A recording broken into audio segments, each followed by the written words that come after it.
Ya baik, Assalamualaikum warahmatullahi wabarakatuh.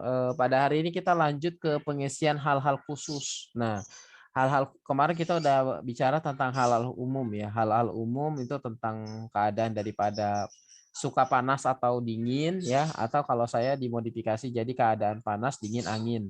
Ya, panas dingin angin ini nanti dia suka apa namanya? Sebenarnya yang dicari itu ya tidak sukanya ya atau takut ya, takut atau tidak suka angin, tidak suka dingin, tidak suka apa namanya, kedua hal tersebut menandakan adanya patogen ya, serangan patogen pada permukaan ya, disertai dengan adanya panas atau demam ya, demam.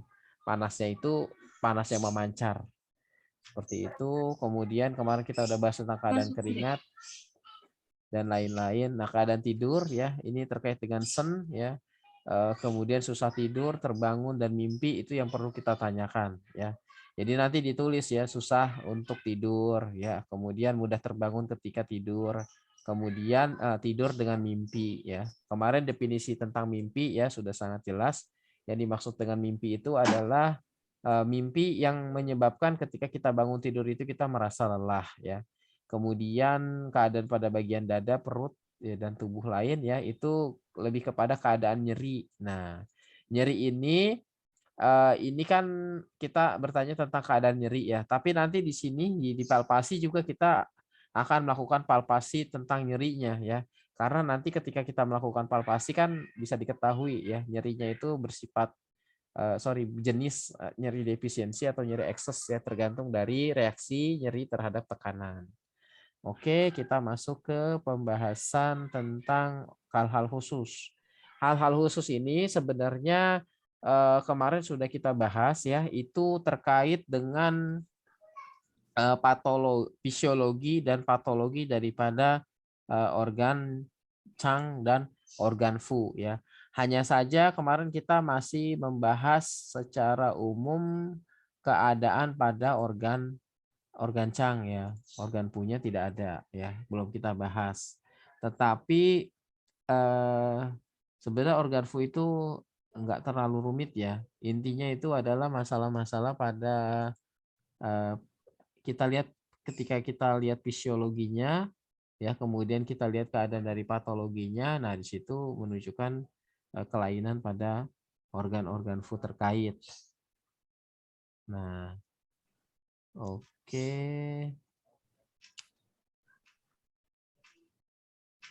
Coba saya lihat dulu.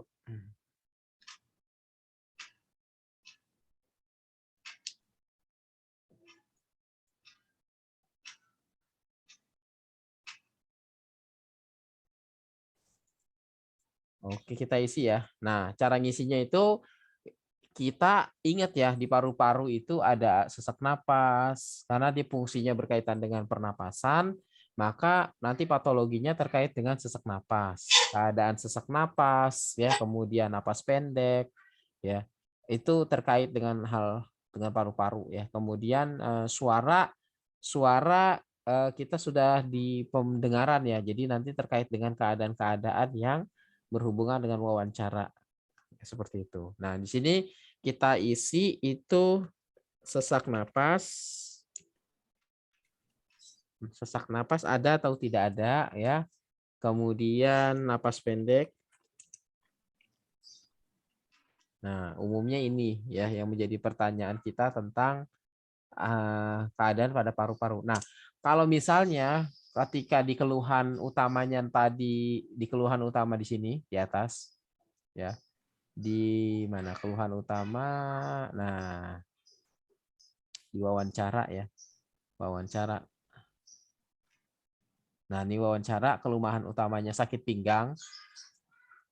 Kalau keluhan utamanya sakit pinggang, Bapak Ibu nanti jangan berpikir tentang penyakit pada paru-paru ya. Nanti pas ngisi di sini kita fokus pada ginjal. Udah, kita fokus pada ginjal. Kenapa? Karena sakit pinggang itu keluhan pada ginjal atau pada pada kandung kemih ya. Pada ginjal atau pada kandung kemih ya. Kenapa? Karena kedua organ ini ya atau organ ginjal dan meridian kandung kemih yang nanti ada manifestasi pada sakit pinggang ya. Organ-organ yang lain nggak ada. Nah, kalau di ujian itu untuk untuk menghemat waktu nanti di sini terserah Ibu, Bapak bisa tulis ya tidak ada sesak napas, tidak ada napas pendek ya. Biasanya kita kalau nggak ada masalah demikian kita tulis tidak ada ya. Tidak ada. Nah, sorry ini di bagian depan. Nah, tidak ada apa? Tidak ada sesak napas ya. Kemudian tidak ada napas pendek. Ya, seperti itu. Nah, kemudian masalah-masalah pada usus besar. Masalah-masalah pada usus besar itu terkait dengan apa ya? Terkait dengan pembuangan. Kan usus besar itu fungsinya adalah sebagai saluran ya di mana dia itu menerima ampas ya atau sisa dari penyerapan ulang yang dilakukan oleh usus kecil. Yang bentuk padat dikirim ke usus besar, yang bentuk cair dikirim ke usus kecil, ke kandung kemih. Nah, berarti usus besar itu nanti hubungannya dengan apa? Dengan keadaan daripada feses ya. Nanti lebih detailnya adalah konstipasi ya. Konstipasi itu masalah pada usus besar ya. Jadi ada atau tidak adanya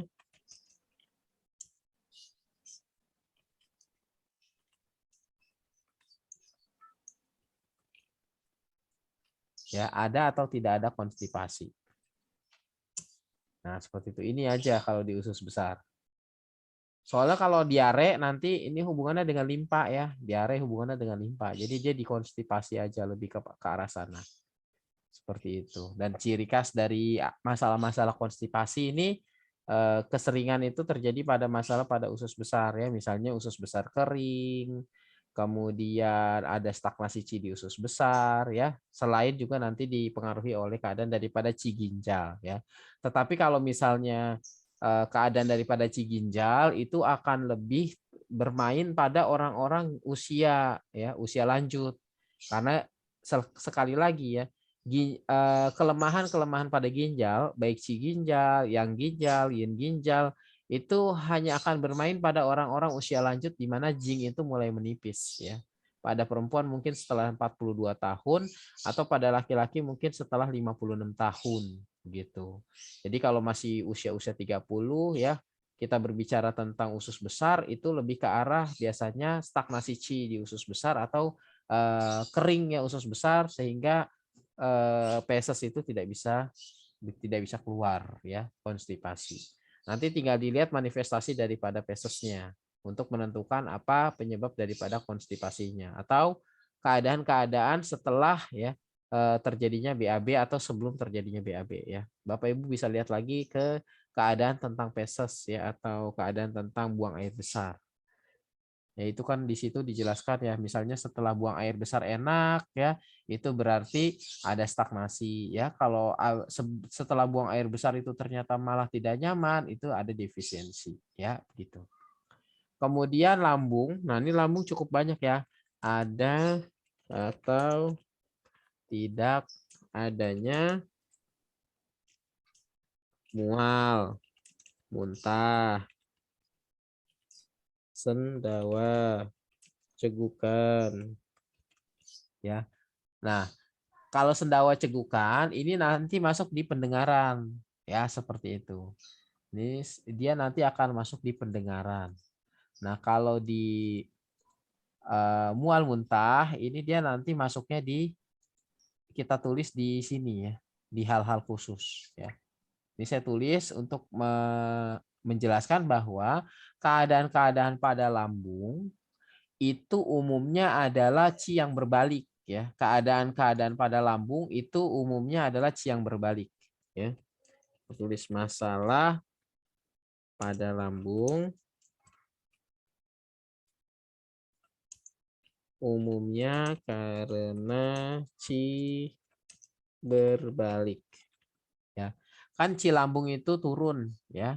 Jadi kalau Qi lambung berbalik ya, karena alasan apapun dia akan naik ke atas ya sehingga menyebabkan mual muntah ya, kemudian sendawa atau cegukan. Nah, mual muntah ini kita tulis di hal khusus ya, sementara sendawa cegukan itu di keadaan dari pendengaran di atas ini ya.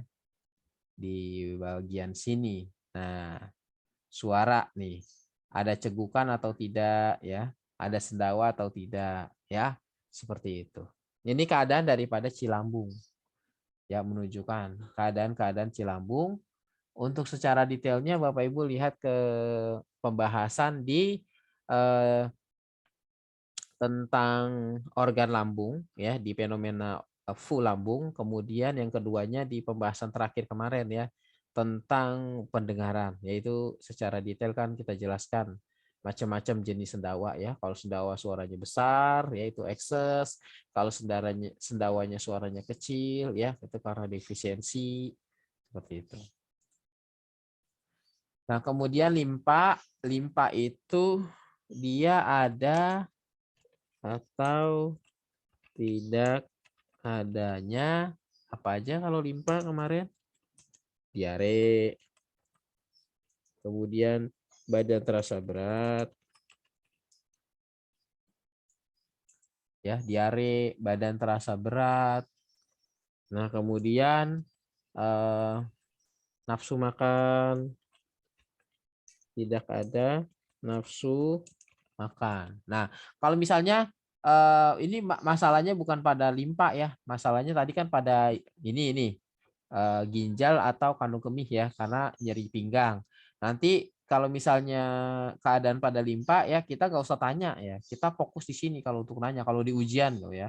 Kalau di praktek ya kita harus mempertanyakan hal-hal demikian ya untuk melihat kira-kira proses perjalanan dari suatu penyakit. Karena penyakit itu dia masuk ke dalam tubuh, dia tidak langsung, dia step by step ya. Kemudian untuk pengobatan juga kita secara bertahap ya. Kalau nggak salah kemarin kita udah bahas tuh tentang misalnya keadaan kesemutan ya. Keadaan kesemutan itu karena apa ya? Karena defisiensi darah.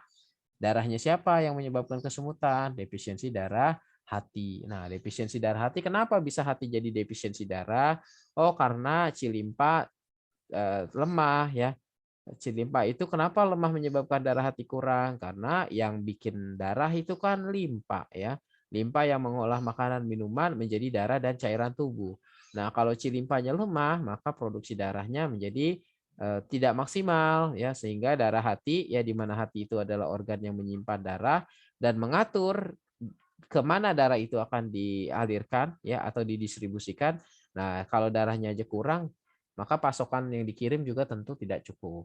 Ya, seperti itu. Makanya defisiensi cilimpa akan menyebabkan defisiensi darah hati. Nah, terus ditanya lagi, kira-kira defisiensi cilimpa datangnya dari mana? Ya, umum-umum ya atau sering-sering defisiensi cilimpa itu disebabkan oleh stagnasi cihati. Nah, stagnasi cihati datangnya dari mana? Bisa jadi ya, yang paling umum stagnasi cihati itu karena adanya emosi marah yang dipendam. Nanti kalau di dalam praktek kita akan nulisnya seperti ini ya. Emosi terpendam. Sorry. Dalam hal ini emosinya harus ditulis dulu ya. Marah yang terpendam menyebabkan stagnasi cihati. Nah, stagnasi cihati menyebabkan defisiensi cilimpa. Nah, kemudian defisiensi cilimpa menyebabkan defisiensi darah hati. Nah, defisiensi darah hati menyebabkan kesemutan. Begitu. Panjang ceritanya untuk terjadinya kesemutan ya. Jadi nanti kita paham. Ini kira-kira untuk obatin kesemutan kita perlu berapa lama ya untuk mundur sampai mempengaruhi keadaan emosinya ya. Karena kan di dalam teori Changfu dikatakan emosi yang ekses atau emosi abnormal menyebabkan ketidakharmonisan atau ketidakseimbangan pada Changfu.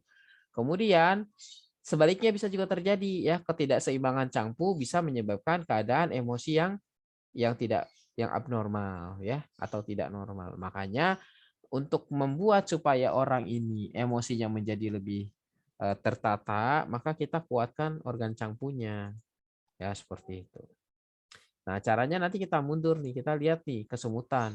Ya, kita nanti obati dulu kesemutannya, nanti ada cara-caranya pengobatan kesemutan, kemudian kita meningkatkan darah hatinya, kita kuatkan C limpanya ya, kemudian kita lancarkan daripada C hati ya. Nah, kenapa stagnasi C hati menyebabkan defisiensi C limpa? Karena yang seharusnya C hati itu bekerja sebagai pelancar C di seluruh tubuh, dia itu gagal ya melaksanakan fungsinya karena dia mengalami stagnasi C. Ya, kan fungsi yang terpenting daripada hati itu kan selain dia itu adalah menyimpan darah dan menyebarkan darah kepada tempat-tempat di mana darah itu dibutuhkan, yang fungsi keduanya daripada cihati yang paling penting itu adalah pelancar ya. Dalam hal ini pelancar chi ya. Jadi pelancaran chi di seluruh tubuh itu dipegang oleh hati. Nah, kalau hati terjadi stagnasi chi yang disebabkan oleh adanya emosi ya, dalam hal ini marah yang terpendam atau mendongkol atau dendam atau kebencian, itu menyebabkan stagnasi chi hati.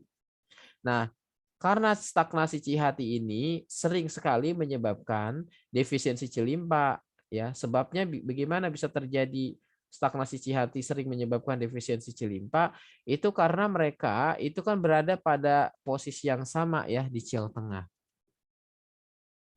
Ya. Jadi mereka berada pada posisi yang sama di cil tengah. Nah, seharusnya hati itu mendorong kelancaran daripada cilimpa untuk naik ya, dan mendorong kelancaran daripada lambung untuk turun Ci-nya. Nah, karena Ci hatinya stagnan, maka dia tidak bisa atau dia menghalangi ya daripada limpa untuk naik ya. Makanya jadi turun. Ya, makanya jadi turun. Kemudian karena Ci lambung itu yang seharusnya turun dihalangi oleh ci hati yang stagnasi, makanya dia akan jadi berbalik ke atas ya, menjadi naik. Begitu. Itu mekanismenya nanti begitu. Ya. Nah, di limpa itu keluhannya nanti diare, badan terasa berat, kemudian tidak ada nafsu makan. Nanti misalnya kalau kita nulis itu nanti di sini ditulis ya tidak ada diare atau tidak ada badan terasa berat ya, atau nafsu makan baik ya, begitu nulisnya kalau nggak ada masalah dengan limpa ya. Tapi kalau misalnya di bagian-bagian atas itu ada masalah-masalah atau patologi yang terkait dengan limpa, nah di sini harus menunjukkan keadaan daripada masalah di limpa gitu. Contohnya misalnya kalau di atas itu keluhan utamanya ya misalnya adalah lemah, letih, lesu ya. Nah, di sini harus ada nih tidak nafsu makan ya. Kemudian ada perasaan badan terasa berat ya, ada tidak nafsu makan ya. Ada keadaan tidak nafsu makan. Itu harus begitu. Soalnya nanti penguji itu akan lihat ya kesesuaian antara isian di bagian atas itu dengan di bagian bawah tuh dia akan lihat ya. Nanti ada satu hal aja yang enggak sinkron. Nah, itu akan ditanya. Nah, di situ akan jadi lama. Makanya kalau di ujian akupuntur itu dulu itu ujiannya 2 hari ya. Hari pertama itu ujian praktek. Ujian praktek itu pertama-tama kita diagnosis dulu ya, nulis ini sekitar 45 menit ya, kemudian istirahat sekitar 30 menit, kemudian masuk ya satu-satu untuk melakukan penusukan ya sesuai dengan hasil diagnosis, sesuai dengan titik yang kita tulis di bagian bawah sini nih. Nah, di bagian bawah sini kan ada tuh pemilihan titik akupunktur, titik kausal, titik simptom, titik tambahan. Nah, itu nanti ditusuk ke pasien yang tadi kita periksa ya. Seperti itu. Nah, nanti juga jarumnya diperhatikan ya. Misalnya kita menusuk ST36 Cusandi, tapi kita pakai jarum yang tidak sesuai spesifikasi. Misalnya harusnya Cusandi pakai 1,5 cun penusukannya, kita pakai jarumnya 1 cun. Itu akan ditanya. Kenapa Anda menggunakan jarum 1 cun ya, bukannya 1,5? Nah, seperti itu. Nah, kalau kita melakukan kesalahan-kesalahan tersebut itu akan mempengaruhi nilai ya. Karena nilai minimal itu kalau nggak salah 70 ya. Seperti itu. Kalau di bawah 70 nilainya nggak lulus. Nah, kalau di herbal nanti juga sama ya. Nanti kan pemilihannya, pemilihan bahan-bahan sediaan ya. Itu nanti kita juga akan ditanya, kenapa Anda menggunakan herbal ini ya? Kenapa menggunakan herbal ini?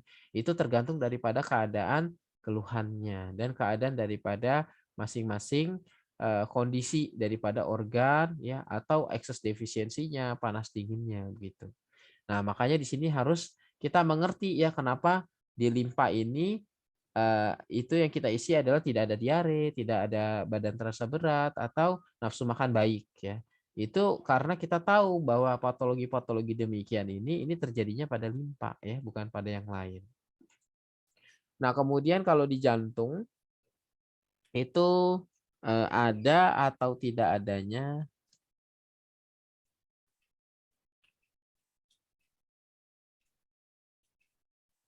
ya, kalau di jantung itu ada atau tidak adanya palpitasi atau jantung berdebar.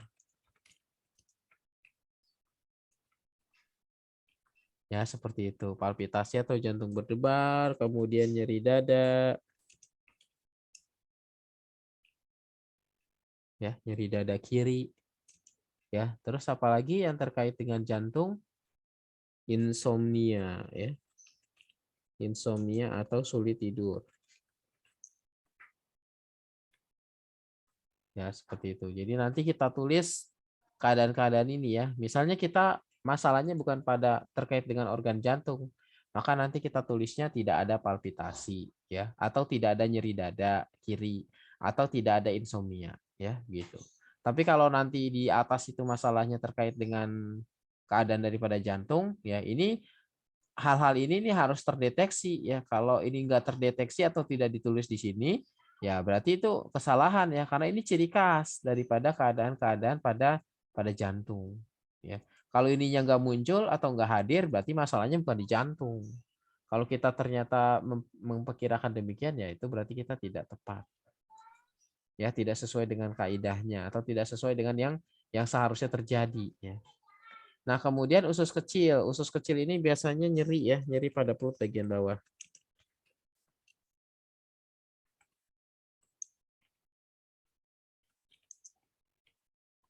Nah, ya, usus kecil itu ada atau tidak adanya nyeri pada perut bagian bawah. Kemudian kandung kemih. Nah, kandung kemih ini ada atau tidak adanya di kandung kemih ini ada atau tidak adanya masalah-masalah pada perkemihan ya. Masalah-masalah pada perkemihan. Contohnya itu urin ya, sulit ya atau terasa panas ya, seperti itu ya. Masalah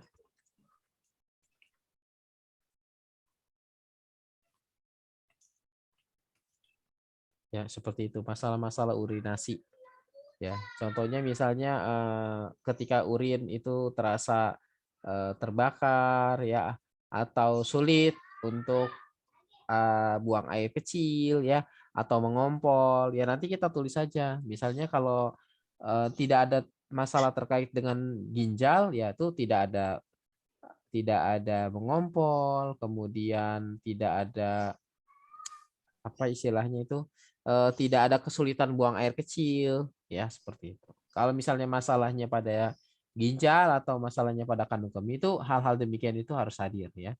Masalah-masalah urinasi itu harus hadir.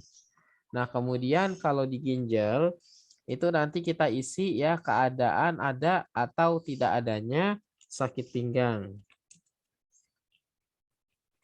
Kemudian lutut terasa lemas. Ya, kemudian tinnitus. Ya, seperti itu. Kemudian nah, rambut rontok itu juga kan terkait dengan ginjal, tapi ditulisnya bukan di sini ya, ditulisnya di pengamatan. Ya, jadi ini adalah hal-hal yang terkait dengan wawancara ya, sakit pinggang, lutut terasa lemas, tinnitus. Jadi nanti kita tulis ya, ada sakit pinggang ya atau tidak ada sakit pinggang. Ya, ini Jangan ditulis semua, ya itu akan menghabiskan waktu kita nih kalau ujian. Kita tulis saja salah satu dari ciri khas ini ya. Contohnya tidak ada tinnitus gitu. Udah cukup ya. Kalau masalahnya bukan pada ginjal. Tapi kalau masalahnya pada ginjal harus ditulis ya. Misalnya ada sakit pinggang, ada lutut terasa lemas, ada tinnitus, ya itu boleh. Nanti yang di atasnya kan udah kita tahu ya, ini tidak ada semua tuh. Kalau di dalam ujian ini kita nggak usah tanya ini. Misalnya tadi di depan masalahnya nyeri pinggang. Ini yang semua ini, yang 10 ini tuh kita nggak tanya. Ini kita langsung isi sesuai dengan ciri khas masing-masing. Itu kalau di ujian ya. Tapi dalam praktek sehari-hari itu kita harus melihat daripada perkembangan apa yang dikeluhkan oleh pasien ya. Karena dari situ kita bisa tahu ya arah daripada penyebab penyakitnya atau apa namanya arah daripada masalah yang terjadinya itu apa.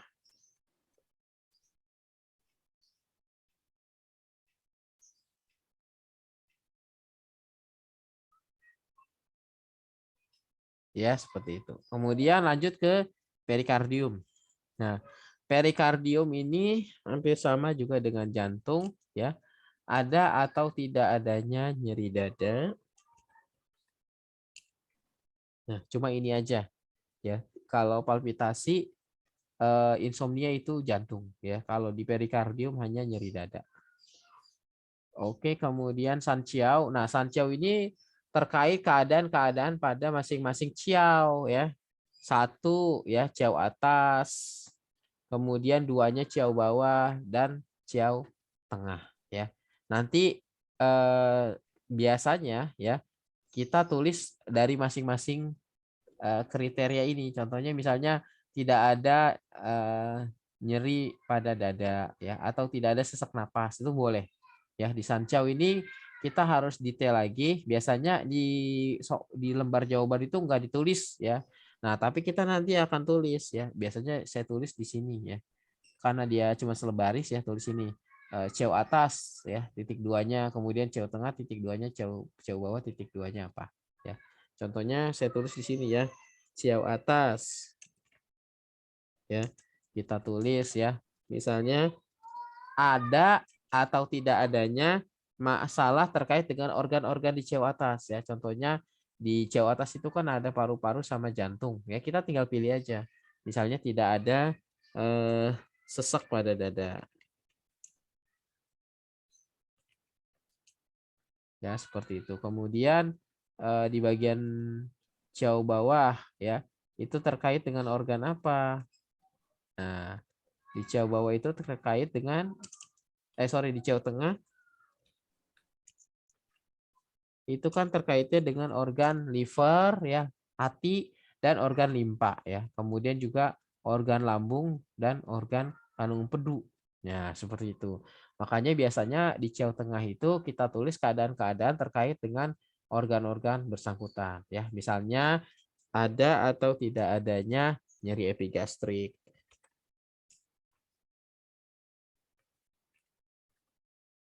Ya, seperti itu.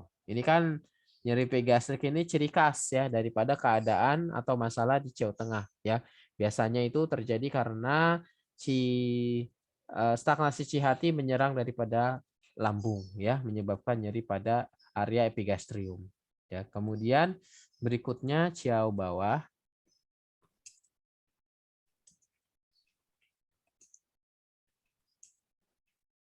Ini ada atau tidak adanya masalah-masalah pada ciao bawah ya. Biasanya di sini juga kita tulis nyeri ya. Nyeri perut bagian bawah. Ini sebenarnya terkait masalah pada usus kecil ya. Nah, di sini seperti itu. Karena yang paling sering itu adalah ekses ya pada usus kecil, nyeri pada perut bagian bawah.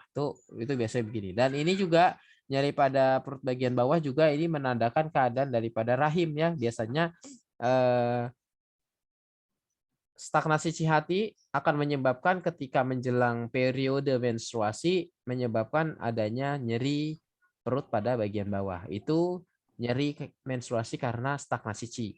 Tapi kalau nyeri di perut bagian bawah itu pas darah itu sedang keluar, itu biasanya stasis darah. Kemudian kalau nyeri nyeri pada perut bagian bawah itu setelah menstruasinya selesai, biasanya defisiensi darah. Itu 3 ciri khas daripada nyeri ya pada periode menstruasi ya. Sebelum mens datang nyeri itu ada stagnasi Qi. Selama keluarnya darah ada nyeri itu berarti stasis darah. Setelah menstruasinya selesai itu ada nyeri itu berarti defisiensi darah ya. Itu patokan kita tuh ketika kita menilai keadaan daripada menstruasi ya hubungannya dengan nyeri ya. Untuk detailnya Bapak Ibu bisa lihat lagi keadaan di masalah di perut ya. Masalah pada perut, dada dan perut. Kemudian di kandung empedu ya. Kandung empedu itu ciri khas daripada masalah pada kandung empedu itu adalah nyeri ya. Nyeri kolik pada area hipokondrium ya, atau ini juga ya pahit ya, mulut terasa pahit. Nah, mulut terasa pahit itu ada dua ya, bisa panas pada kandung empedu ya, atau panas pada jantung. Tetapi kalau panas pada jantung itu pahitnya hanya di pagi hari ketika bangun tidur ya, setelah mengalami mimpi buruk di malam hari ya. Tapi kalau masalah pada kandung empedu ya, itu panas pada mulutnya itu persisten ya. Dia terus menerus sepanjang hari ya, seperti itu. Makanya ini menjadi ciri khas daripada keadaan di kandung empedu ya, seperti itu. Kalau misalnya dia rasa pahitnya pada pagi hari aja ketika bangun tidur, itu panas pada jantung yang biasanya disebabkan oleh defisiensi yin jantung, menyebabkan mimpi yang buruk ya. Kemudian bangun tidur itu terasa lelah dan mulutnya terasa pahit ya. Pahit itu kan panas ya. Api di dalam 5 elemen itu api itu menyebabkan panas. Bukan api menyebabkan panas. Rasa dari Rasa daripada api ya itu kan adalah pahit. Ya, makanya ketika api menjadi dominan itu akan ada rasa pahit pada mulut. Ya, seperti itu. Nah, cuma kalau bedanya kalau di jantung itu hanya pagi hari aja ketika bangun tidur ya. Biasanya didahului dengan mimpi yang buruk di malam hari ya. Kalau dia masalahnya pada kandung empedu ya, dia itu rasa pahitnya biasanya sepanjang hari. Yang ya. Oke, selanjutnya kita masuk ke liver ya. Nah, di liver ini kita ada atau tidak adanya masalah penglihatan. Ya, keadaan-keadaan pada mata ya, misalnya gangguan penglihatan ya, entah dia rabun dekat, rabun jauh ya, kemudian plotter ya, atau ada sesuatu di depan mata ya, seperti bayang atau bintik yang tidak hilang seperti itu, dia menghalangi daripada pandangan, itu floater. Nah, itu masalah-masalah penglihatan itu terkait dengan keadaan daripada liver ya. Kemudian berikutnya adalah pusing ya, keadaan-keadaan pusing. Entah dia migrain, entah dia vertigo ya, itu termasuk dalam kategori pusing. Itu sering-sering merupakan keadaan pada liver ya. Nanti tinggal Bapak Ibu kalau misalnya mau diperjelas ya, tidak ada migrain misalnya, tidak ada vertigo, atau biasanya sih disebutnya tidak ada pusing kepala sebelah dalam kurungnya migrain, atau tidak ada pusing kepala berputar dalam kurungnya vertigo. Itu karena kalau di dalam differential syndrome nanti itu berbeda-beda ya. Walaupun sama-sama pusing, tetapi dia memiliki gejala atau manifestasi yang berbeda, itu nanti pengobatannya juga berbeda ya. Karena dua hal itu antara si migrain dengan si vertigo itu berbeda.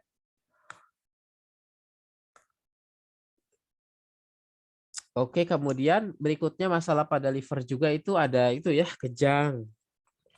Ini kalau nggak salah kejang udah saya bahas belum ya kemarin ya. Kejang itu terkait angin ya. Kejang, Ini saya tulis di sini, angin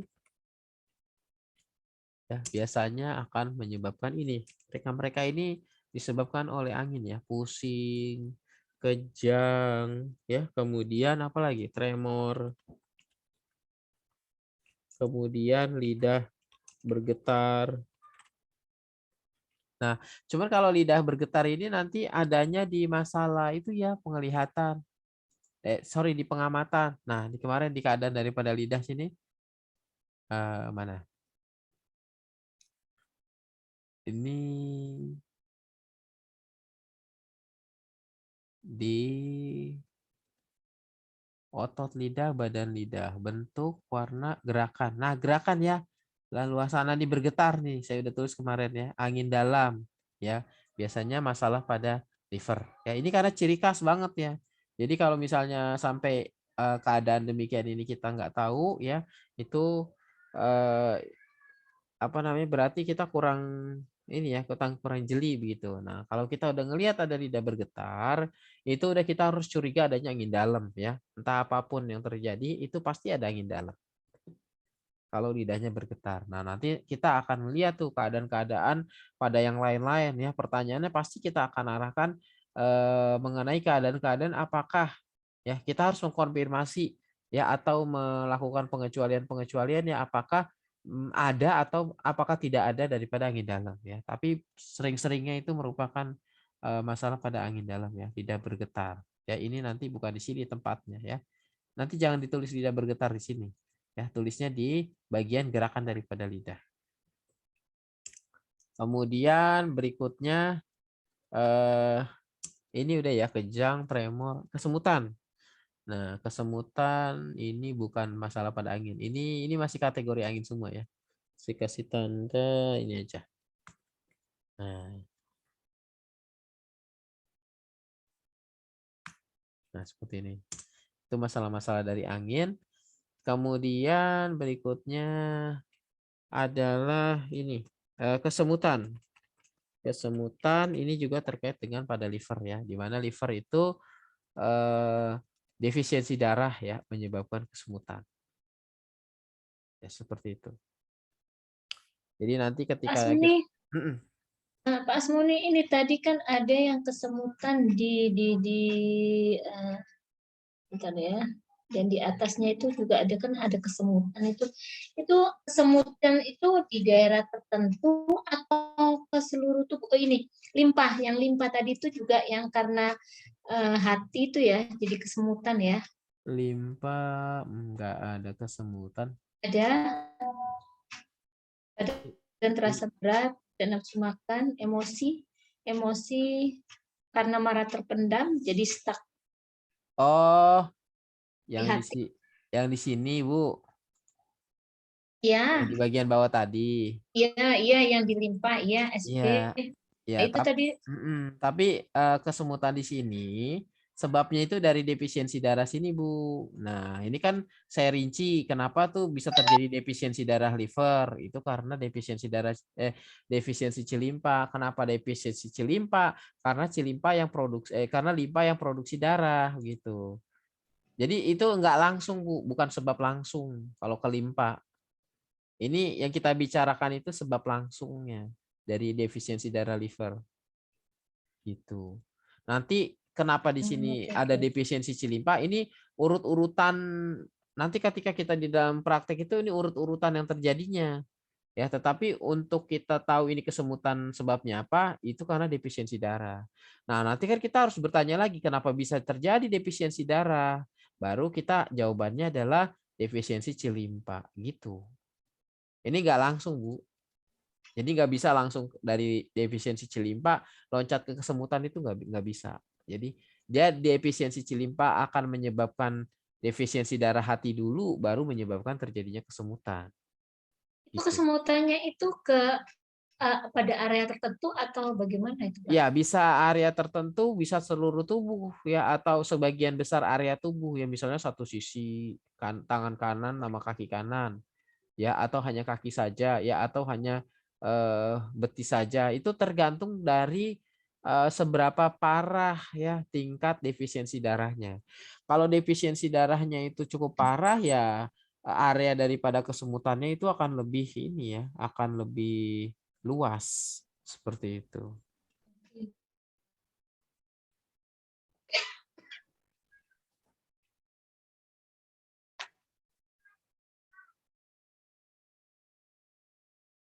Gimana? Iya, iya, Pak. Terima kasih. Iya. Ya, seperti itu ya, Bu. Iya.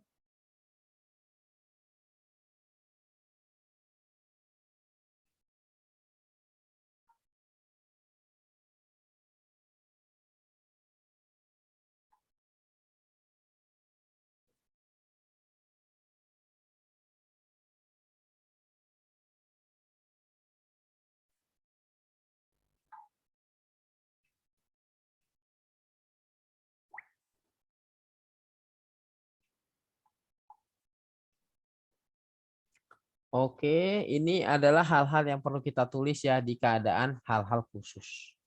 Ya, seperti itu. Nah, kemudian setelah melakukan hal demikian, baru kita lakukan palpasi ya, seperti itu. Meskipun nanti kalau di dalam praktek ini palpasi bisa dilakukan di tengah-tengah ya. Contohnya misalnya ketika kita sedang memeriksa keadaan daripada area atau keluhan-keluhan pada pasien ya terkait dengan keadaan lambung ya. Biasanya kan kita melakukan pemeriksaan ya palpasi pada area epigastrium ya atau masalah-masalah pada liver kita akan melakukan palpasi pada hipokondrium. Itu nggak harus ini selesai dulu baru kita masuk ke sini ya. Kalau di dalam praktek bisa langsung palpasi ya. Tetapi kalau di ujian kita harus selesaiin ini dulu semua baru nanti kita lihat di sini tadi ada masalah di mana baru kita lakukan palpasi ya. Nah, karena kasus pada contoh latihan kita ini adalah nyeri pinggang, maka nanti area palpasinya itu adalah area pinggang ya. Area keluhan itu adalah pinggang ya sesuai dengan keluhan utama tadi yang di atas ya. Karena ini tadi kalau di bagian atas kemarin itu keluhan utamanya adalah nyeri pinggang, maka area palpasinya adalah area pinggang. Nah, kemudian yang harus kita ketahui itu adalah ada atau tidak adanya nyeri ya. Ada atau tidak adanya nyeri. Ya, jadi nanti kita tulis tuh ada nyeri ya. Kemudian ditambah sama lokasinya. Lokasinya harus ditulis, sorry. Lokasi nyerinya. Ya. Contoh, ini contoh ya. Sorry. Contoh ada nyeri pinggang. Gitu. Kemudian suhu ya. Ada atau tidak adanya perbedaan suhu ya. Nah, perbedaan suhu ini harus kita sesuaikan dengan keadaan daripada wilayah lain ya atau anggota tubuh bagian lain. Contohnya ketika kita memeriksa keadaan daripada punggung telapak tangan ya atau dahi ya atau telapak kaki, tentu kita harus membandingkannya dengan bagian lain dari tubuh ya. Atau ketika kita melakukan perabaan pada pinggang, ya itu kita harus bandingkan dengan punggung ya, kemudian kita bandingkan dengan kaki ya begitu. Nah, di sini biasanya kita tulis ada atau tidak adanya perbedaan suhu ya. Contohnya ya ada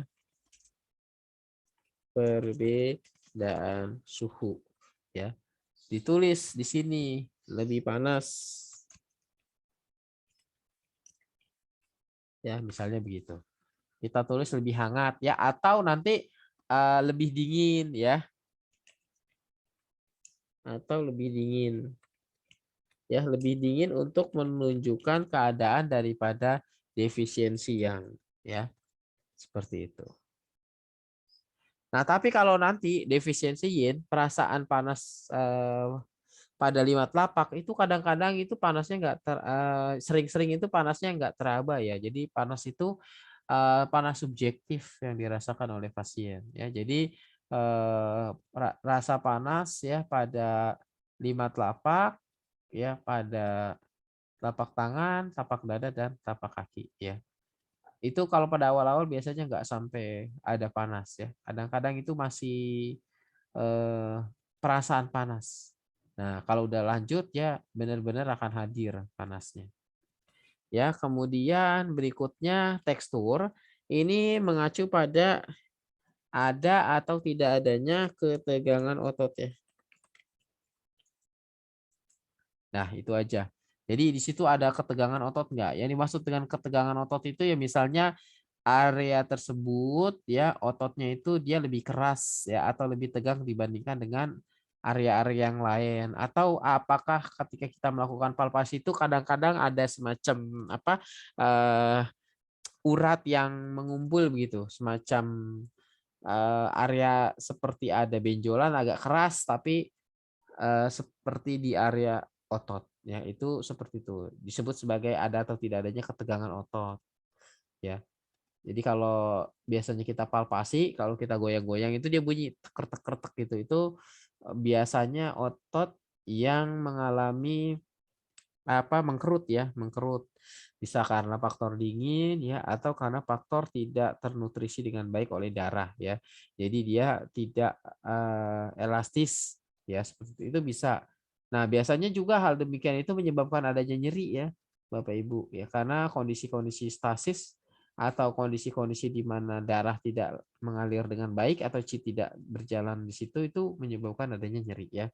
Ingat selalu kaidah daripada nyeri ya, ada sumbatan, ada hambatan, atau ada yang terblokir menyebabkan nyeri. Kalau lancar berarti tidak ada nyeri ya. Berarti kalau ada nyeri, kita harus curiga tentang keadaan adanya ketidaklancaran ya. Stasis darah, stagnasi qi, akumulasi dahak, akumulasi kelembapan, retensi makanan ya. Disebut sebagai 6 stagnasi ya, 6 stagnasi itu yang biasanya menyebabkan nyeri ya. Masing-masing dari penyebabnya menimbulkan manifestasi nyeri yang berbeda-beda ya. Tinggal dilihat lagi di keadaan daripada nyeri ya di pembahasan awal kita tentang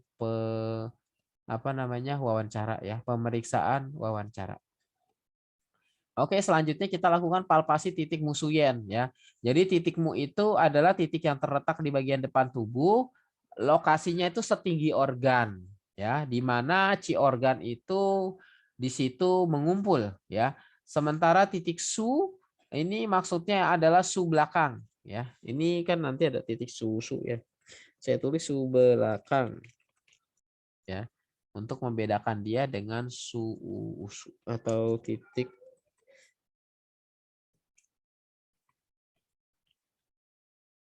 ya, soalnya nanti ada titik su juga tapi bukan titik su belakang ya, dia letaknya itu di pergelangan tangan ya atau pergelangan kaki. Nah, ini titikmu ya atau titik yang di bagian depan dan titik su yang terletak di bagian belakang. Nah, titik su itu adalah titik setinggi organ di mana ci organ itu terpancar ya. Titikmu, titik setinggi organ terletak di bagian depan tubuh tempat ci organ mengumpul. Titik su belakang adalah titik setinggi organ terletak di belakang di mana ci organ terpancar ya. Nah, berikutnya adalah titik yen ya, titik yuan ya atau titik yen atau biasa juga disebut sebagai titik yuan chi ya. Titik yuan chi. Nah, titik yuan chi ini adalah titik di mana ci organ terpancar ke meridian ya. Ya, Qi organ, titik Yenci adalah titik di mana Qi organ terpancar di meridian. Nah, makanya masing-masing daripada titik ini akan mempengaruhi Qi organ ya. Mempengaruhi Qi organ Cangpu ya. Qi organ cangpu. Makanya nanti ketika kita akan melakukan manipulasi qi pada masing-masing organ, kita akan gunakan titik ini ya, titik mu, titik su, dan titik yen qi. Ya, itu nanti akan dibahas di tentang rencana terapi ya atau di 8 dasar bukan 8 dasar. 8 prinsip pengobatan ya. 8 prinsip pengobatan itu salah satunya adalah tonifikasi atau pu ya, pu memupuk atau tonifikasi itu kita gunakan titik-titik ini ya, titik mu, titik su dan titik yenci. Nah, titik mu ini harus diraba ya atau dipalpasi atau dilakukan penekanan untuk mengkonfirmasi keadaan daripada penyakit terkait dengan organ ya.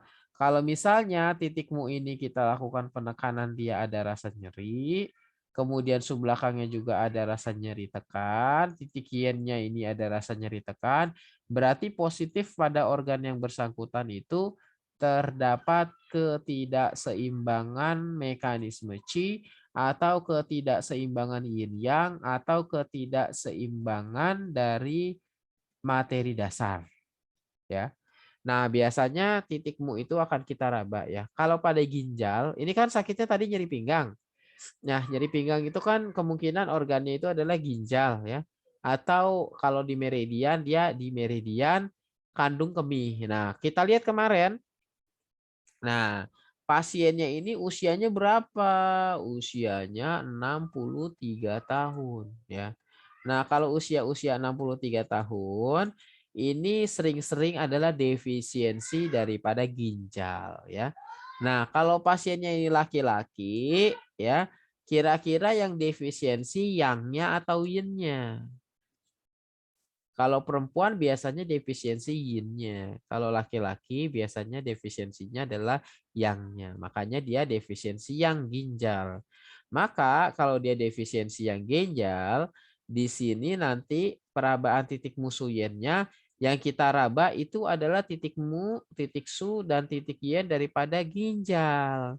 Nah, Bapak Ibu nanti harus hafal nih titik-titik ini ya di kelas akupuntur Bapak Ibu harus hafal. Ini nanti masuk dalam kategori titik-titik penting. Ya, contoh ya. Ini kan ginjal ya. Titikmu ginjal itu titikmu ginjal apa yang kita raba ya? Titikmu ginjal itu adalah titik kandung empedu 25. Ya, kemudian titik subelakangnya apa? Itu BL 23. Nah, titik Yuanci-nya ya.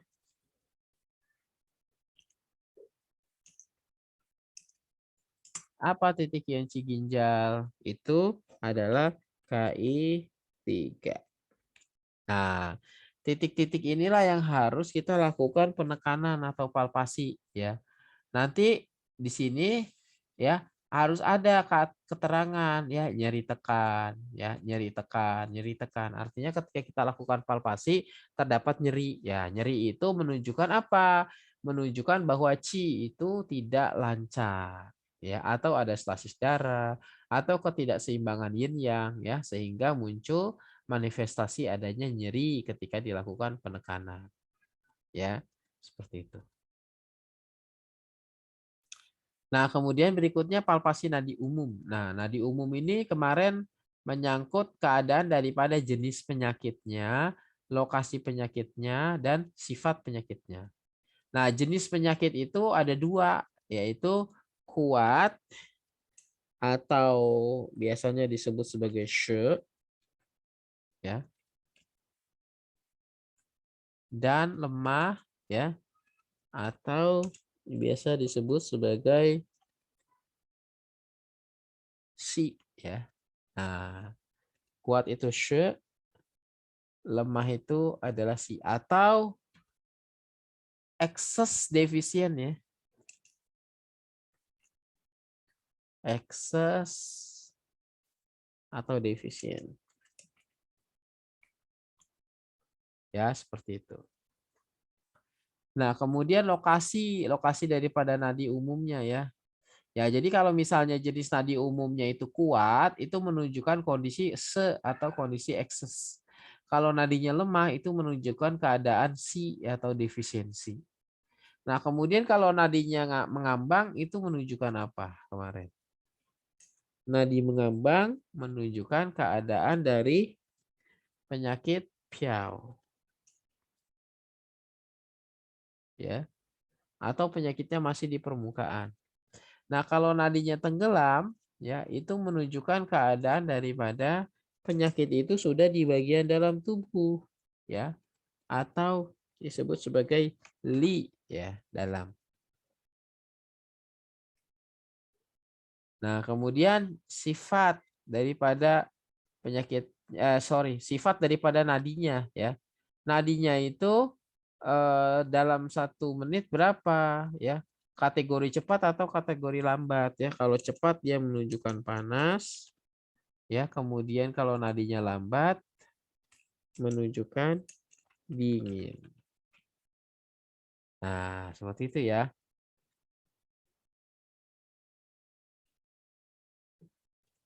Nah, nanti kita juga akan dihadapkan dengan keadaan daripada palpasi nadi khusus. Nah, biasanya ini nanti di formatnya ini udah ada kotak seperti ini ya.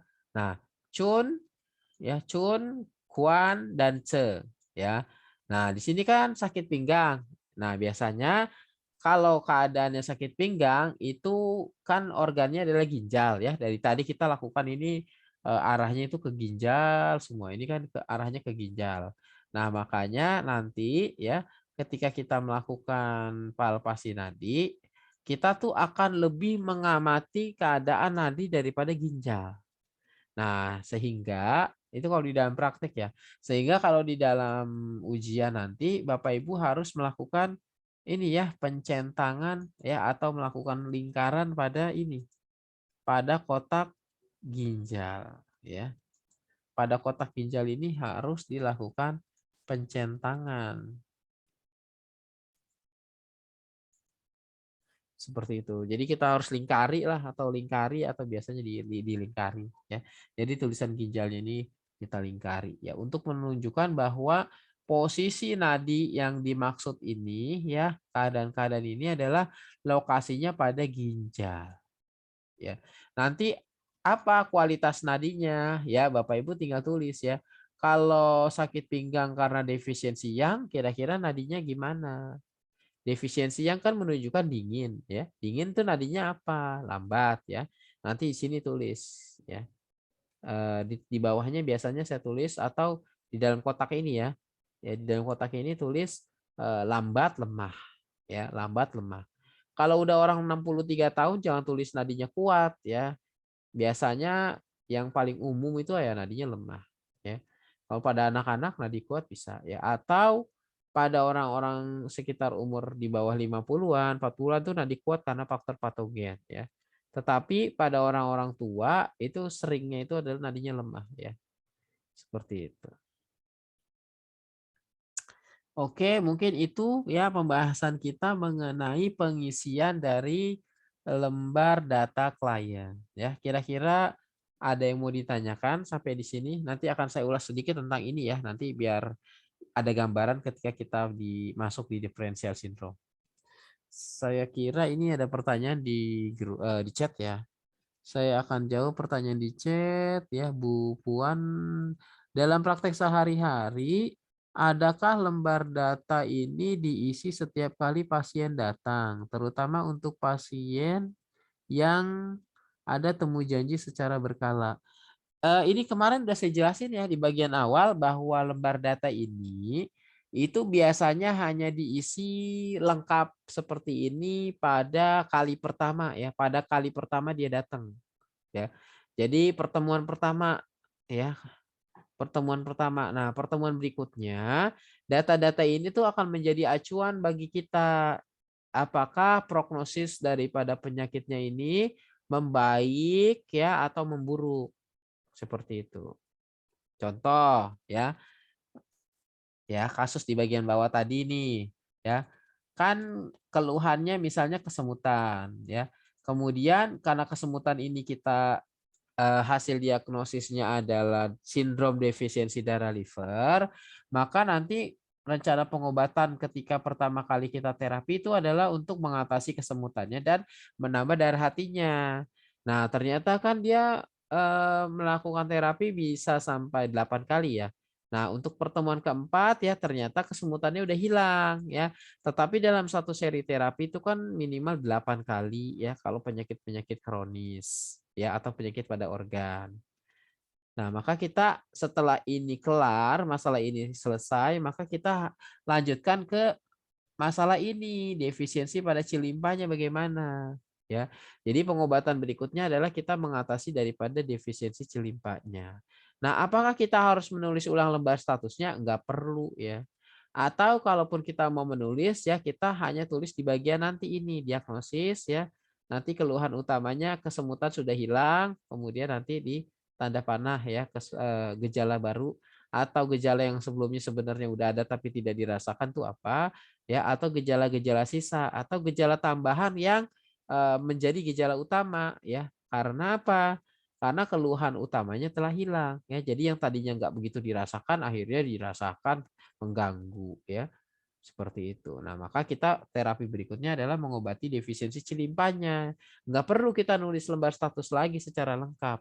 Boleh kita menulis lagi tapi tidak selengkap ini ya, hanya untuk penambahan saja ya. Misalnya perubahan keluhan utama dari kesemutan, kesemutan yang sudah hilang menjadi keluhan tambahan yang berubah menjadi keluhan utama ya, seperti itu. Jadi secara detail lengkap itu hanya pada pertemuan yang pertama. Oke, iya nggak apa-apa, Pak Muhammad. Sinsa, Iya, silakan.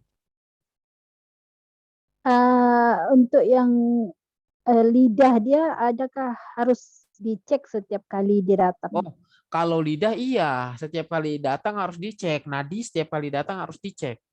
Oke. Dan kita harus selalu menanyakan ketika pasien itu datang, walaupun udah yang kesekian kalinya, apa yang dirasakan ya untuk mengetahui ya perkembangan daripada penyakit ya. Karena misal begini, pertama kali dia datang keluhan yang paling dirasakannya, keluhan utamanya adalah kesemutan ya atau sakit pinggang. Nanti kalau kita udah terapi ininya ya sakit pinggang kesemutannya atau sakit pinggangnya, defisiensi darah hatinya atau defisiensi yang ginjalnya, itu dia kan kesemutannya akan berkurang ya. Misalnya berkurang enggak sampai 100% ya kalau baru pertama kali 1-2 kali terapi ya.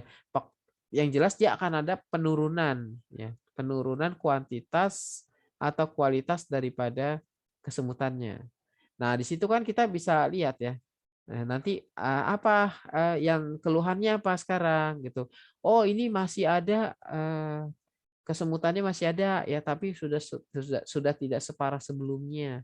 Nah, itu kan menunjukkan bahwa eh, prinsip terapi kita tuh berhasil ya, di mana di situ menunjukkan adanya prognosis perbaikan ya, prognosis yang baik. Nah, itu kita lanjutkan dulu ya sampai benar-benar keluhan kesemutannya itu hilang. Baru nanti kita lanjutkan ke keluhan-keluhan yang lain. Begitu. Kalau lidah, nadi ya, kemudian kita selalu menanyakan keluhan apa, yang paling dirasakan itu setiap kali mereka datang. Hanya saja untuk menulis lembar status ini di bagian awal-awal ketika pasien itu pertama kali datang ke klinik ya atau geria akupuntur kita ya. Seperti itu.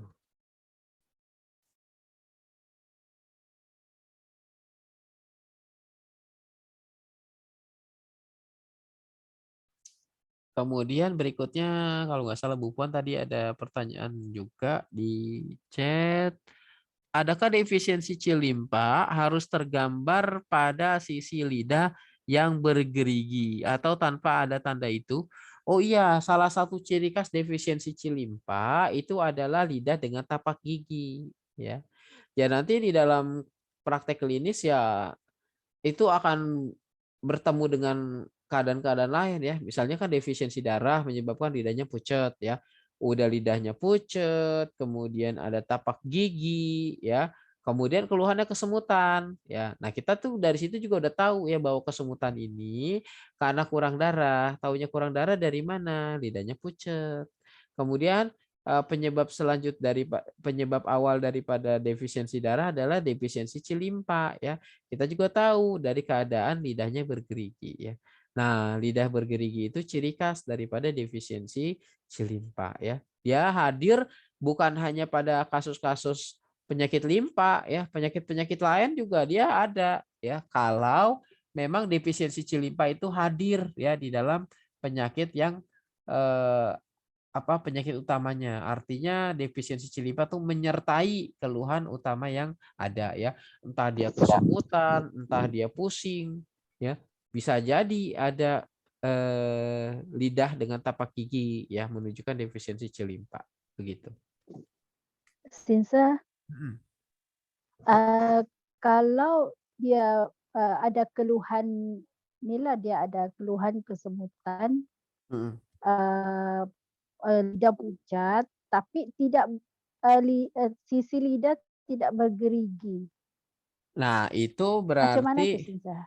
ya itu bisa karena defisiensi darah, tapi di saat ibu melakukan pemeriksaan lidah itu defisiensi C-limpanya tidak tampak ya, atau sudah berubah menjadi defisiensi yang.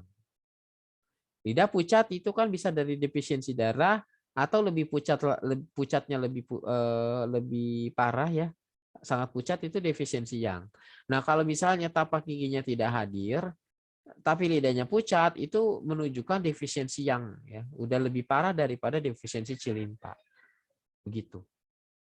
Nanti kita harus cek ya atau kita harus cari tahu keadaan atau tanda-tanda daripada defisiensi yang ya, defisiensi yang limpa ya. Contohnya kaki dan tangan terasa dingin ya. Kemudian BAB dengan makanan yang masih berbentuk ya. BAB dengan kotoran yang masih berbentuk makanan atau makanan tidak tercerna lah istilahnya. Jadi makanan itu tidak matang tercerna keluar dalam BAB ya. Seperti itu. Atau keadaan-keadaan badan terasa berat ya, seperti itu defisiensi daripada yang limpa. Begitu, Bu. Ya, Sinsa, terima kasih. Baik. Oke, selanjutnya kita ke ini diagnosis, tapi ini nanti akan kita bahas ulang ya silakan. Ada lagi? Ya. Ini diagnosis ini nanti akan kita bahas setelah kita mengenal jenis-jenis sindroma ya. Ini hanya saya review sedikit ya supaya nanti ada gambaran. Nah, contohnya ya, ini kita keluhan utamanya sesuai dengan sakit pinggang ya. Karena dari atas sakit pinggang ya, atau istilahnya itu low back pain ya. Nah, seperti ini ya. Nah, lokasi penyakitnya di mana? Ya. Lokasi penyakitnya jangan tulis di pinggang ya. Lokasi penyakit itu di dalam, di luar ya. Piau atau li ya. Kita tulisnya piau. Nah, sorry. Piau.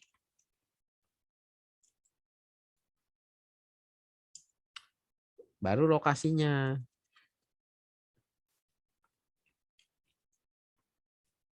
Ya. Di meridian kandung kemih. Ya. Sakit pinggang, lokasi penyakitnya piau di meridian kandung kemih. Nah, jenis penyakitnya apa ini sakit pinggang? Nah, sakit pinggangnya sendiri ya itu ekses. Ya. Sakit pinggangnya itu sendiri ekses ya. Nyeri kan itu ekses. Ya, adanya sumbatan ya. Ekses. Ini nanti ini kita ini kita masih terapi penyakitnya atau manifestasi klinis. Nanti kan kenapa bisa terjadi penyakit sakit pinggang pada orang tua itu kan sebenarnya defisiensi yang harusnya kan defisiensi kan bukan ekses. Itu nanti kita bicarakan setelah ini ya. Ya seperti itu. Mungkin nanti ada yang bingung. Ini kenapa jadi ekses ya begitu. Padahal kan katanya tadi defisiensi yang ya. Ini adalah ekses. Nah, biasanya ekses ini karena adanya apa? Biasanya karena ada stagnasi atau stasis ya. Stagnasi itu Ci atau stasis darah. Ya, seperti itu atau juga bisa adanya stasis itu bisa dua ya, bisa karena darah, bisa karena dingin ya. Ini bisa karena stasis darah atau dari dingin. Ya, kalau stasis darah, ingat lidahnya keunguan ya, cenderung agak merah ya. Tapi kalau stasis karena dingin, ya ungu tapi kebiruan ya. Kemudian sifat daripada penyakitnya ya. Ini sifat daripada penyakitnya itu apakah dia panas ataukah dia dingin ya. Nah, karena ini terjadi pada orang tua ya, dengan dasar atau latar belakang defisiensi yang ginjal, maka dia akan dingin ya. Ya dingin ya. Nanti di sini akan ada dingin pada pada telapak tangan dan telapak kaki ya. Nah, nanti di sini nih. Sorry, di keadaan ini. Keadaan dada, perut dan bagian tubuh ya. Ini nyeri ya, atau misalnya keadaan dingin ya, dingin di sini. Ditulis ini kan kemarin kita bahas tentang nyeri ya. Ini keadaan daripada dingin atau di sini, sorry. Nah, di sini nih. Nah, ya di sini nanti kita tulis ya, kaki tangan terasa dingin. Nah, ini defisiensi yang ya seperti itu. Ini kita, nah, kaki dan tangan terasa dingin. Ya, jadi nanti keadaan bagian tubuhnya harus ditulis begitu ya. Nah, kenapa? Karena di kesimpulannya di sini kita tulis dingin. Ya. Kalau misalnya telapak tangan dan telapak kaki serta dada itu terasa panas, walaupun dia itu defisiensi yin, itu kan sebenarnya manifestasinya panas ya, kurang dingin menyebabkan panas. Maka nanti di sini tulisnya panas. Gitu. Makanya nanti Bapak Ibu kan kemarin saya kirimkan yang kosong ya. Nanti tugasnya Bapak Ibu itu dalam pekan ini ya, akhir pekan ini tuh nulis seperti ini ya, minimal satu aja. Ya, nanti dipoto kemudian dikirim ke grup. Seperti itu. Nanti kita kita lihat ya. Nah, kemudian penyebab penyakit. Nah, biasanya penyebab penyakitnya ini karena apa? Ya. Seperti itu. Ini kalau di dalam klinik ini nanti kita harus berpikir bahwa yang terjadi ini itu adalah piaunya ya, atau ranting ya, atau ujung daripada proses ketidakseimbangan yang mula-mula terjadi ya. Nah, pennya atau akarnya itu adalah defisiensi yang ya, tetapi dalam biasanya kalau di ujian itu kita nggak sampai ke sana ya, kita hanya mengarah kepada ini ya. Biasanya di sini maka penyebab penyakitnya itu adalah faktor patogen dingin ya, menyerang meridian BL di pinggang ya. Faktor patogen dingin menyerang meridian BL di pinggang. Nah, tapi kalau kita mau lebih detail lagi ya, di sini kita tulis penyebab ya. Bisa juga. Ini alternatif ya. Saya tulis alternatif. Itu defisiensi yang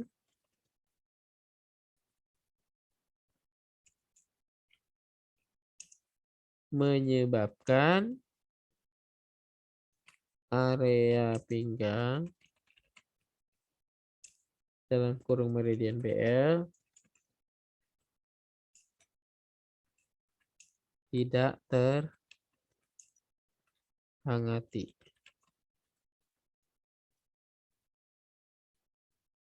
Ya, ini ditulis ginjal ya. Defisiensi yang ginjal menyebabkan, jadi ada dua faktor di sini ya. Nah, ini kalau pada orang tua sih biasanya begini kalau di dalam klinik ya. Tetapi kalau di dalam ujian kadang-kadang kalau di ujian akupuntur yang dulu saya saya ikut, itu kita di briefing ya. Jadi memang secara praktek klinis ya, terutamanya pada orang tua, kondisinya begini ya. Boleh kita nulis ininya kita buang ya, hanya nulis seperti ini tuh boleh ya. Nanti tinggal bagaimana kita ya di bagian nanti sini ya, pemilihan titik ya, seperti itu. Ini boleh ya, atau kita langsung aja ya ini aja juga nggak apa-apa ya. Kita pakai yang alternatif. Ya, jadi saya untuk menggambarkan kepada Bapak Ibu bahwa ada kemungkinan-kemungkinan yang bisa terjadi ya. Kita pakai yang defisiensi yang ginjal menyebabkan area pinggang atau meridian BL tidak terhangati ya. Di sini boleh tetap lokasi penyakit di Piau ya. Karena di sini kita tulis tuh meridian BL tidak terhangati. Oke. Nah, kemudian kesimpulannya di sini kita tulis, kita rangkum dari keadaan-keadaan di atas. Kita tulis begini. Sakit pinggang terjadi pada bagian piau dalam kurung meridian BL di pinggang. Ya, meridian BL di pinggang. Kemudian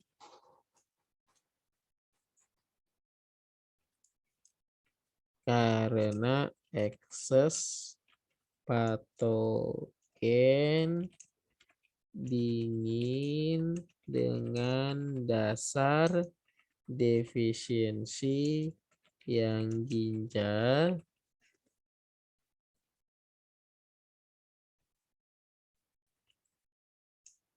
menyebabkan area pinggang tidak terhangati. Ya, seperti itu. Ini nanti kesimpulannya begitu. Oke, kesimpulannya seperti ini ya. Jadi kita kesimpulan ini kita merangkum daripada keadaan nomor 1 sampai nomor 5. Keluhan utama, lokasi penyakit, jenis penyakit, sifat penyakit, dan penyebab penyakit. Nah, baru dari sini nanti kita tentukan pemilihan alat ya. Ini kita pakai akupuntur ya. Pemilihan ini terapinya akupuntur. Ya. Nah, pemilihan pemilihan alat ya, karena di akupuntur kita gunakan alatnya berarti jarum. Ya, jarum akupunktur. Kemudian kita juga perlu kapas untuk sterilisasi. Dan kita juga perlukan apa? Perlukan alkohol. Alkohol 70% ya. Nah, gitu. Ini untuk sterilisasi. Nah, titik akupunkturnya karena ini, nah ini nanti akan dibahas di kelas akupuntur ya. Nah, ini kita tulis dulu di sini titik kausal adalah titik terkait dengan organ ya. Titik terkait dengan organ. Nah, karena di sini katanya karena dengan dasar defisiensi yang ginjal, kita bisa langsung menggunakan titik pada organ ginjal ya. Lagi pula titik subbelakang daripada organ ginjal kan juga terletak di pinggang. Nah, seperti itu. Nah, berarti titik kausalnya adalah titik subbelakang dari ginjal.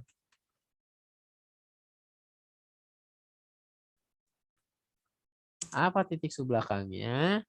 Ginjal, bukan ginjal. Subbelakangnya itu BL ya.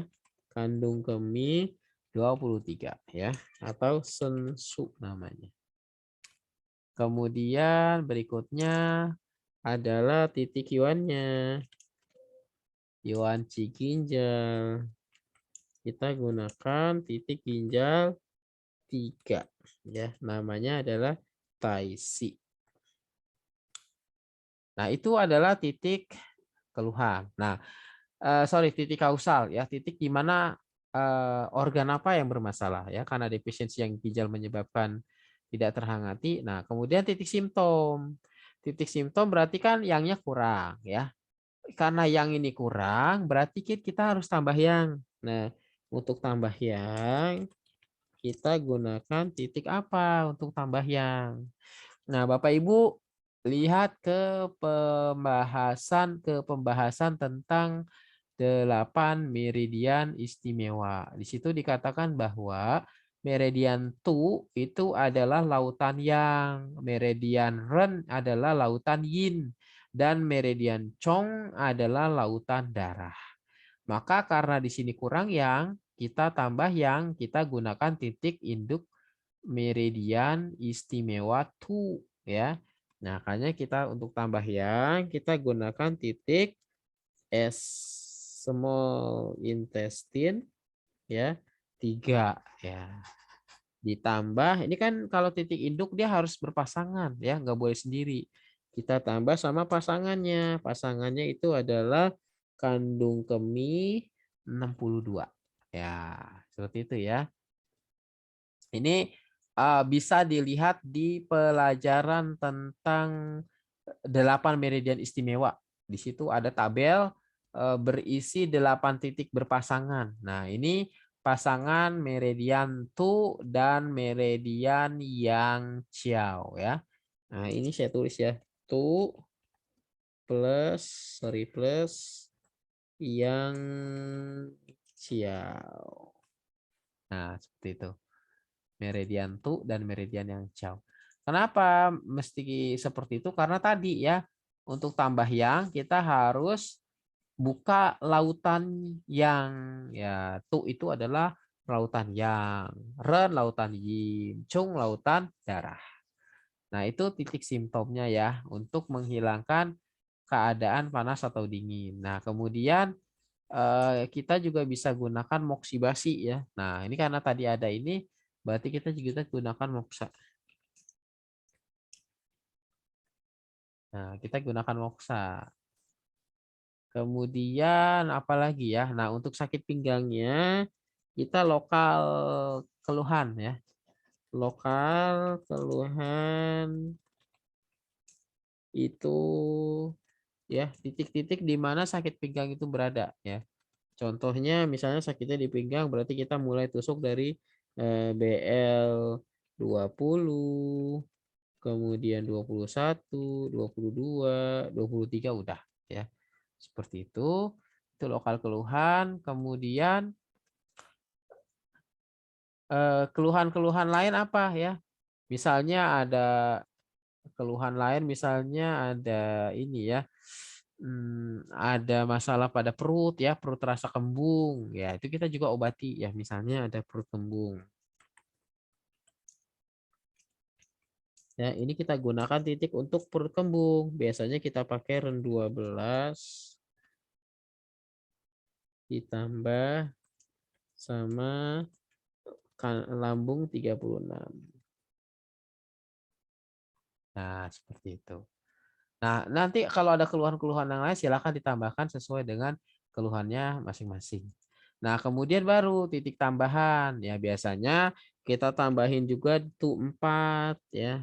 Kenapa tu 4? Karena ini mingmen ya, nambah api seluruh tubuh ya. Kemudian kita juga tambahin sama biasanya Kuan Yin ya. Kuan Yuan atau Ren 4.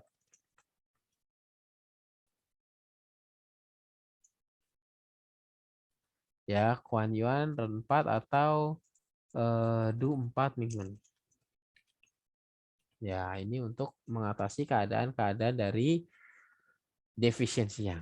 Nah, kemudian cara manipulasinya. Nah, ini kan defisiensi ya kan? Makanya cara manipulasinya adalah tonifikasi.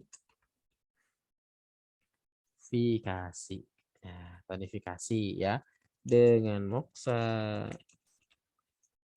Nah, nanti Bapak Ibu ditulis ya di sini misalnya di dalam kurung sensu ya, ini harus ditulis misalnya mau dimoksa kan plus moksa gitu. Terus taisi ya karena ini defisiensi yang juga dia harus dimoksa. Ini tulis moksa ya begitu. Kemudian berikutnya anjuran dan saran. Nah, anjuran saran ini tinggal disesuaikan dengan keadaan daripada penyakit dan pekerjaan ya. Kemudian prognosis ya. Prognosis ditulis ya dengan beserta alasan ya. Contohnya prognosisnya baik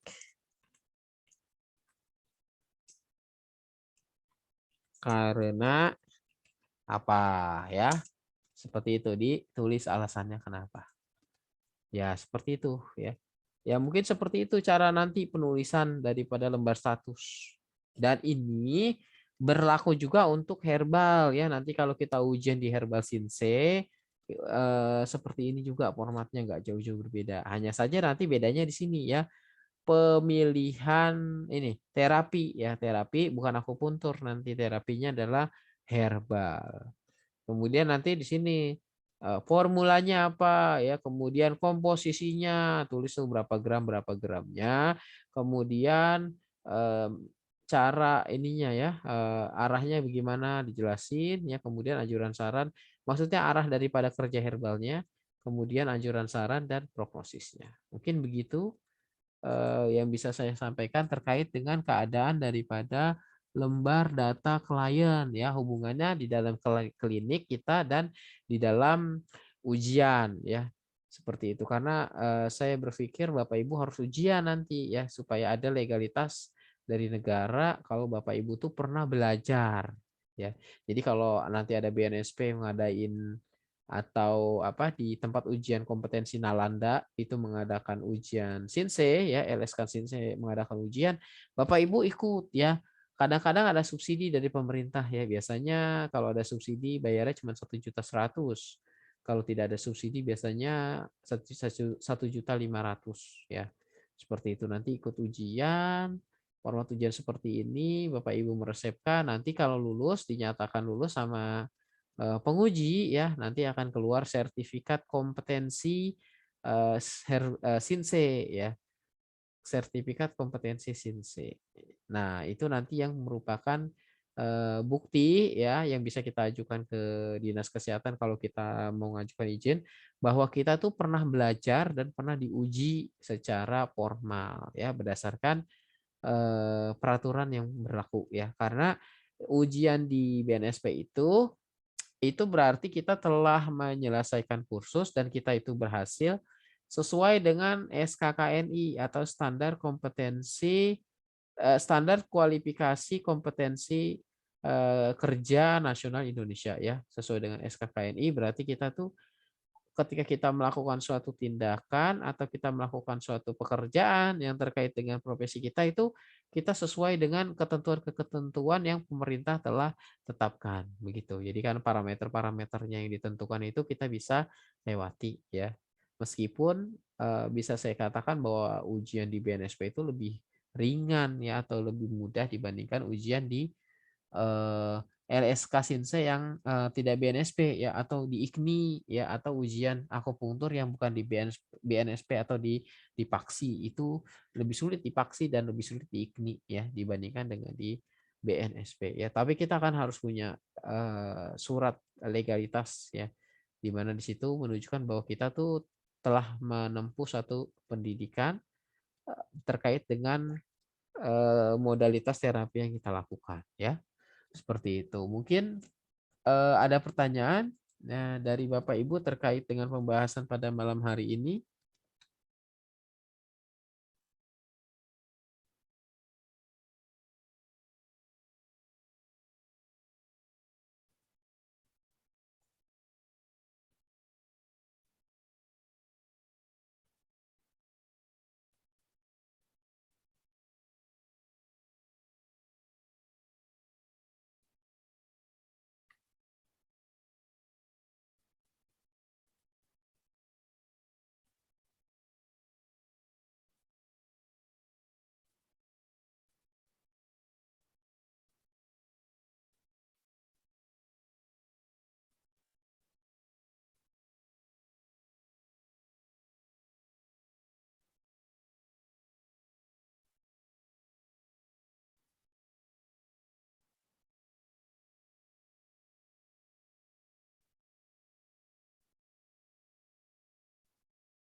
Tidak ada pertanyaan Bapak Ibu.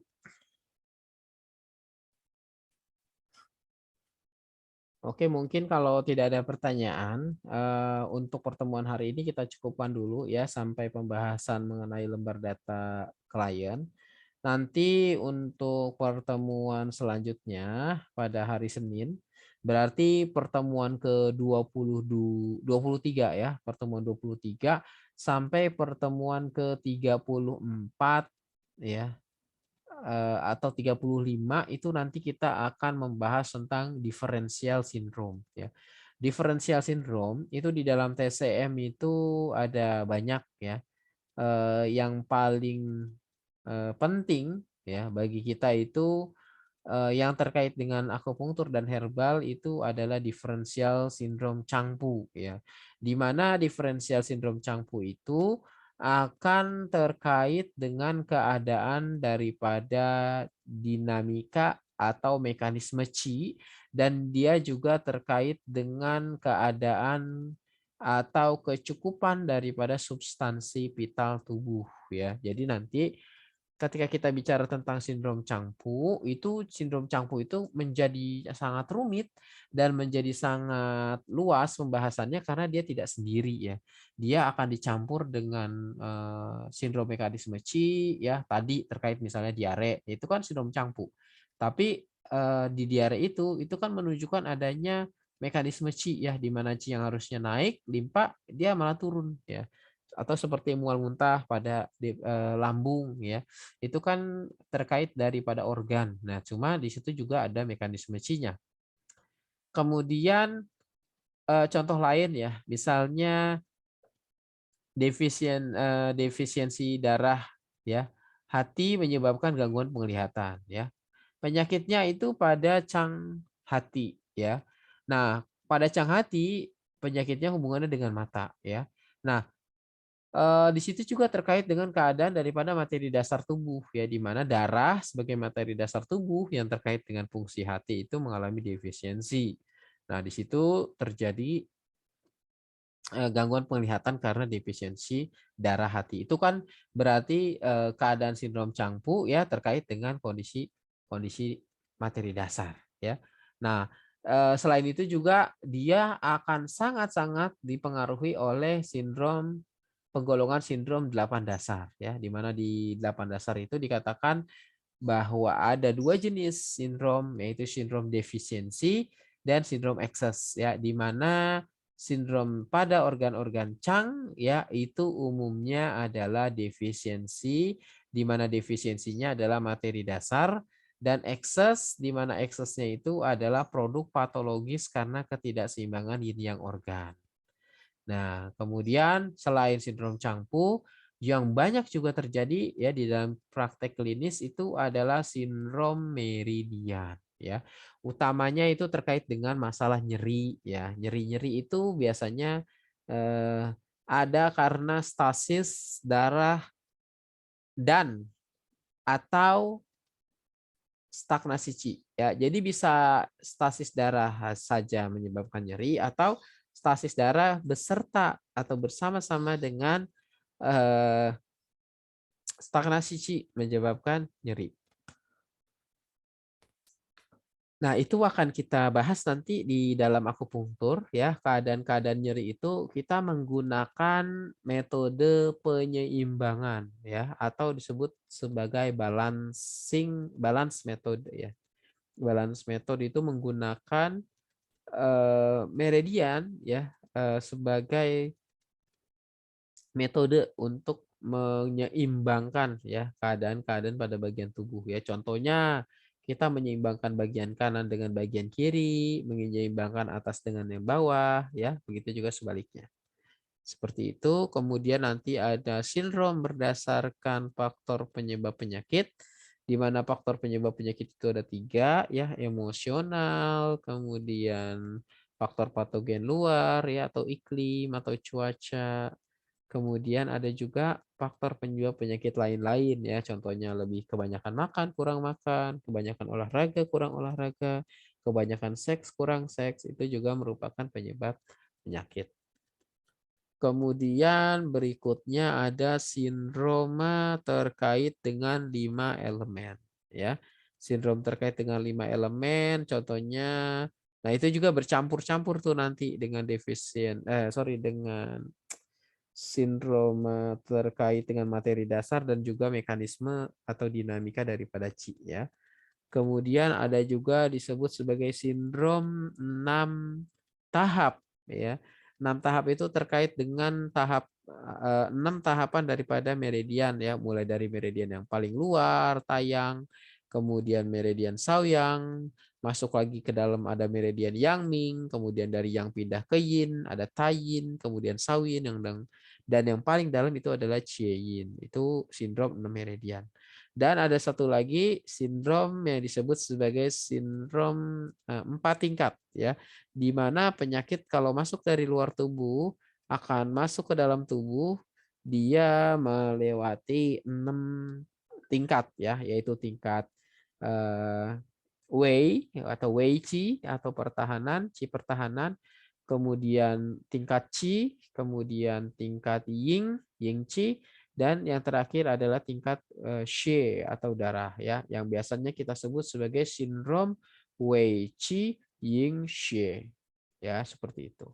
Dan kemudian ada juga sindroma Sanqiao ya, sindroma Sanqiao itu terkait dengan organ-organ yang berada pada masing-masing qiao ya, itu nanti nggak terlalu banyak ya karena itu hanya rangkuman dari gejala-gejala yang terkait dengan organ masing-masing di lokasinya masing-masing ya. Qiao atas itu ada jantung paru, qiao tengah itu ada liver sama limpa, dan di qiao bawah itu ada usus dan ginjal ya. Seperti itu. Itu mungkin yang akan kita pelajari ke depan ya selama sekitar berapa itu ya, 14 kali atau 13 kali pertemuan ya. Mungkin itu Bapak Ibu yang bisa saya sampaikan. Tetap semangat di dalam mempelajari ilmu TCM ini ya, karena semakin banyak kita belajar itu akan semakin banyak hal yang kita tidak tahu ya. Seperti itu, maka dibutuhkan kesabaran di dalam kita mempelajarinya.